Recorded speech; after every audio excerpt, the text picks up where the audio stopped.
Again, my name is Vince Evans. I work for Cleveland Peacemakers Alliance. Before we go any farther, there go my entire team over there. We spend our whole day trying to end gun violence.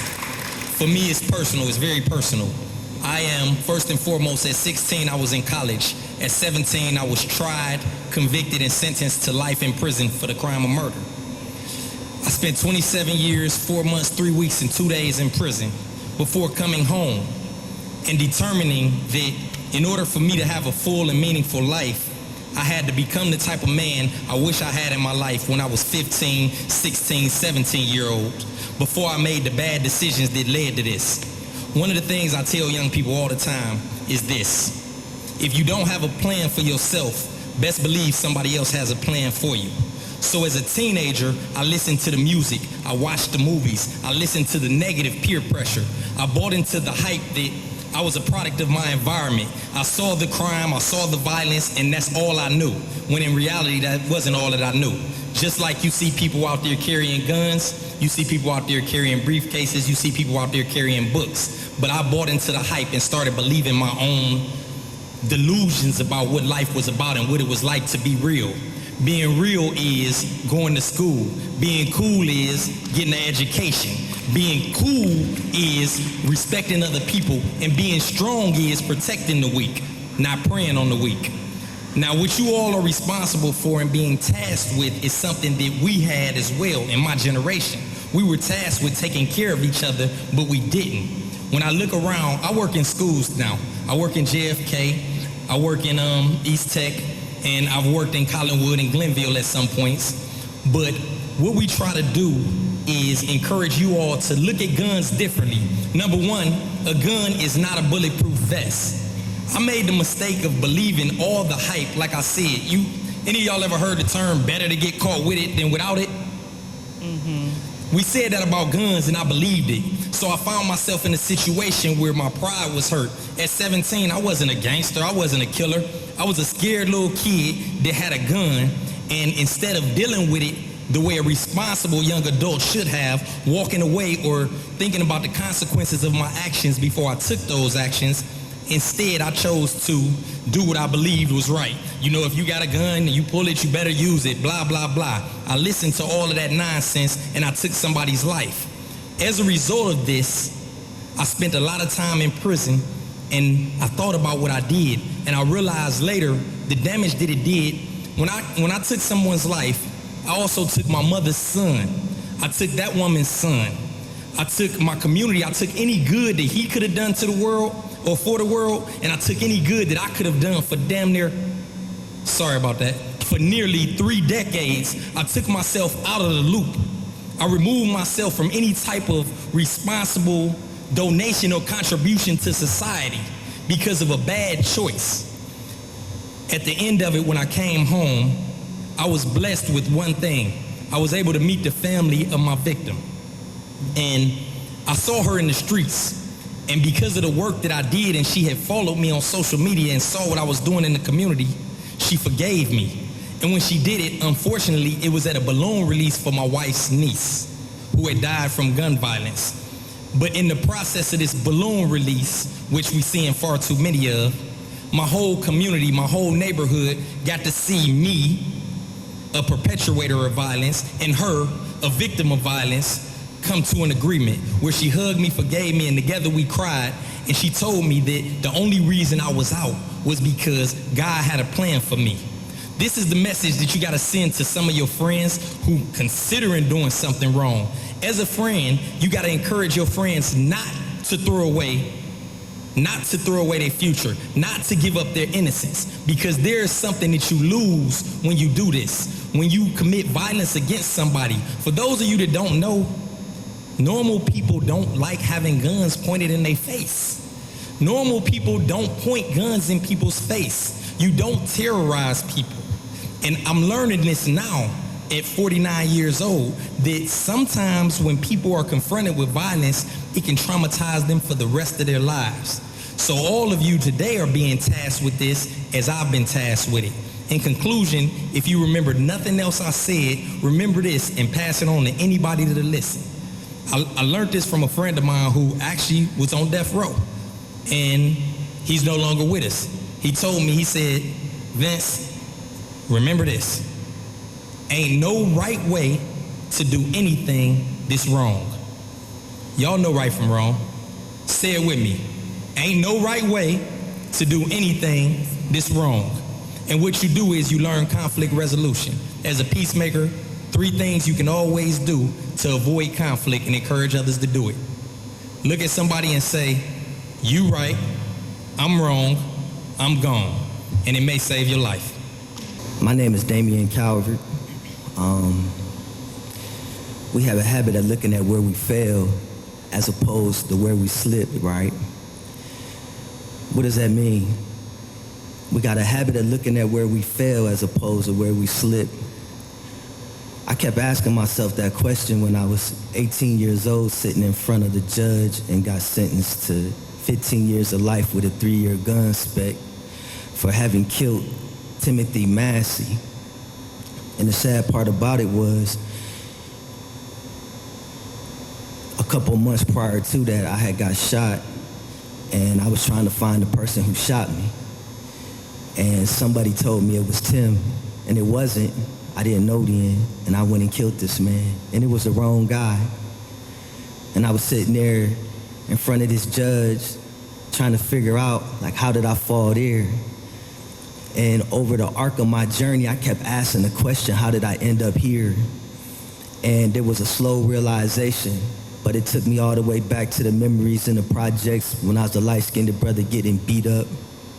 It took me back to when my mom went to prison when I was 12, and when I was 14, I ended up in Buckeye Youth Center, and I took a lot of L's in there. And these were weaponization points, right? These were points where I remember when I was in Buckeye Youth Center, a guy, his name was Jamie Butler out of Toledo. We had fought, he had blacked my eye. I tried to get back, he blacked my other eye. And they were laughing at me in the chow hall. And they were taking my cake. And they were taking stuff off my tray. And I was embarrassed. And the case manager saw what was going on, and they was gonna put me in protective custody. But they called Marysville, where my mother was at in prison, and spoke to her case manager, and they arranged for me to talk to her on the phone, unbeknownst to me. And when I talked to my mom, I was surprised. And she said, Damien, I hear you getting beat up in there. You better take that kid, whoever's doing that to you, you better hurt him real bad, because this is gonna shape your life. And so I took that to heart. And that night, me and him fought. And when I beat him up, and dudes just pat me on my back, I remember saying in my 14-year-old weaponized self that before I run around with 2 black eyes or somebody taking my snacks, I kill him. And I meant it. And that's what led me to carrying guns, which I call equalizers. That's what put me in situations to where somebody trying to rob me shot me in the head, the arm, and the leg.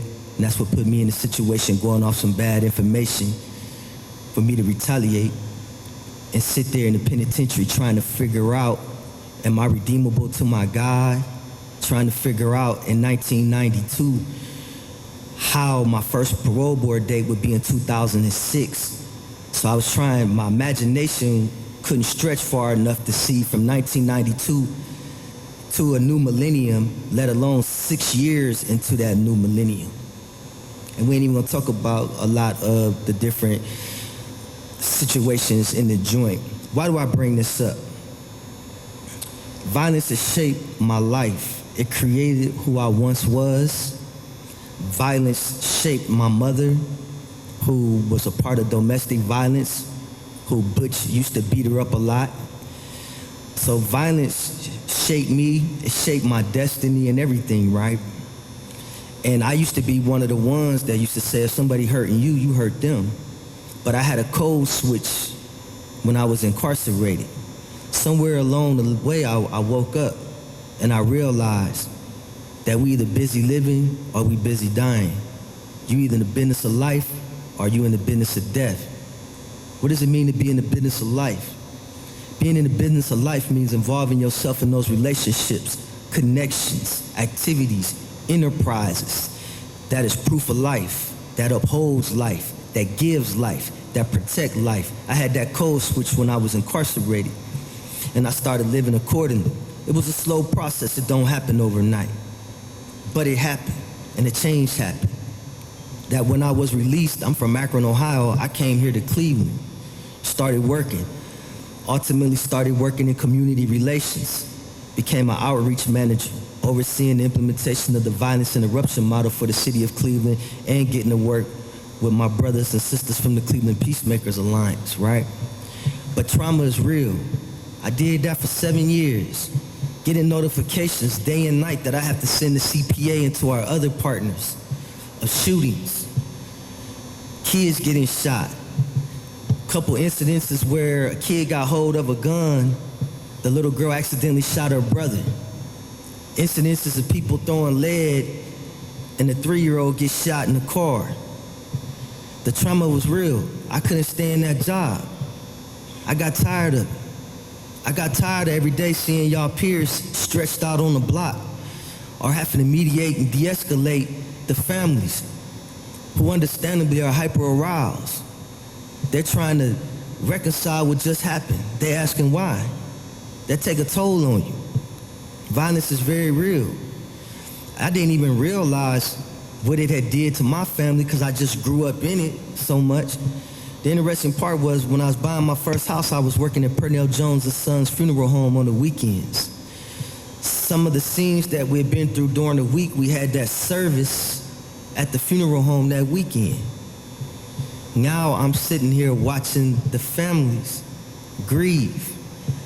A couple of them instances I seen a child, I swear I could see them becoming weaponized trying to answer the question why somebody smoked their father. And I would sit there as a funeral director at the head of the coffin, and I'm looking at the people and their emotions, and I'm trying not to cry because it's triggering me. It's rubbing up against my trauma, because even when you take life, what you do to others, it's already done unto you. So it rubs up against that trauma, and it put me in a weird state. I had to step back from there, kind of regroup. Well, I'm still working in the community, and I'm talking to you young brothers and sisters that have grown up in an age where y'all play a lot of video games and you've become desensitized toward violence. You growing up in an industry that glorifies violence. And then I listen to some of your conversations and you like, hey, it is what it is. No, it's not. It is what you make it. I ask y'all to start thinking in terms of what's your code of life? I have a code of life. When I go back to Akron and I visit folks and I see people moving the same way they was moving prior to me going to prison, I still see them in that life. I know there's a cold conflict. I know that they're in the business of death, right? I ain't mean to them, I ain't disrespectful, but I'm like, they do that over there. We can't coexist in the same space, right? You gotta ask yourself, what's your code of life? And if you haven't thought about it critically, you need to start thinking about it because you at that age. You at that age now. What is your code of life? Are you busy living? Are you busy dying? Are you doing things that bring life? Are you doing things that help get you into position to be a better person? This is the time for you to start thinking about it real critically. Don't end up in a situation where those of us had to live our consequences and had to give up 20 years and 30 years of our life to get this lesson. And even though we still did this time, we still carry that with us. It don't leave you. The life that I took, it don't leave me. Sometimes when I'm playing with my children, I get real happy. And then all of a sudden I get super scared like it's gonna be taken away from me. Like I still got hidden karma that's gonna come back on me.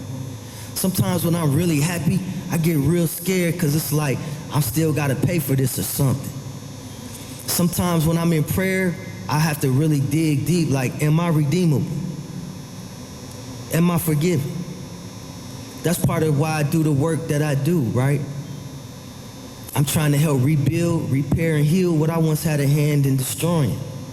But as in all things, it takes a village. We can't do it by ourselves. We got to do it together. Those of you who find yourself in situations you're not sure how to respond, that's the time to reach out to us, man. We've been there. We done lived these consequences. We authorities on what not to do and why not to do it, right? Those of you who experience trauma, you got experts here to help you navigate that trauma, because trauma is real. I promise you, it's real. And nothing wrong with getting some help to navigate it. Thank you.